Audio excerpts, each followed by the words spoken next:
Lord, gawin mong safe ang lahat ng aking pupuntahan ngayon.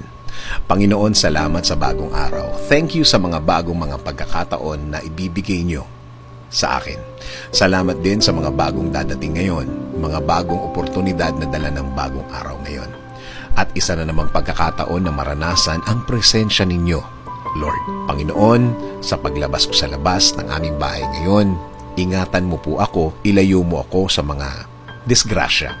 Ilayo mo ako sa mga delikadong pangyayari. Gawin mong safe ang lahat ng aking dadaanan. Gawin mong ligtas ang aking mga kausap. Huwag mong hayaang mangyari ang mga masasamang plano ng mga tao laban sa amin.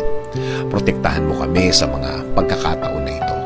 Please send your angels to guard us all throughout the day, Lord. Make our day blessed. Ikaw na din po ang bahala, Lord, sa lahat ng aking lakad at mga aasikasuhin sa araw na ito. Iligay mo po ang mga taong tutulong at magbibigay ng suporta sa akin, sa aking way.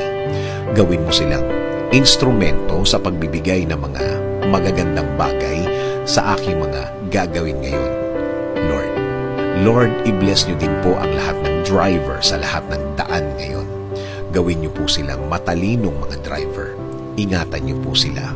Protektahan niyo din po ang lahat ng kanilang lakad at mga pupuntahan ngayon, Lord. Salamat. Salamat, Lord.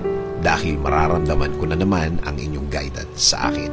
Mararamdaman at makukuha ko na naman ang inyong provision sa araw na ito.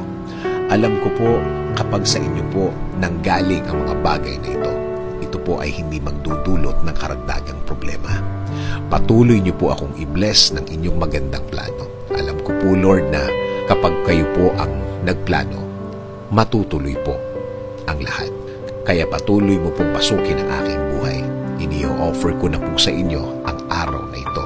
Kasama na po ang mga araw na parating. Ibinibigay ko na din po ang aking problema, Lord. Palitan niyo po ito ng saya at peace of mind. Patahimikin at pakalmahin niyo po palagi ang aking puso at isipan, Lord. Pati, Lord, ang aking bayan. I-lead niyo po ito sa isang maayos at magandang pamamalakad. Patuloy niyo pong i-bless ang mga namumuno sa amin, Lord. Alam namin na kapag ikaw ang sentro ng lahat, mas tahimik at tama ang kinalalagyan ng aming bansa. In Jesus' name we pray. Amen. Sabi nga sa Lamentations 3:22-23, because of the Lord's great love, we are not consumed, for His compassions never fail.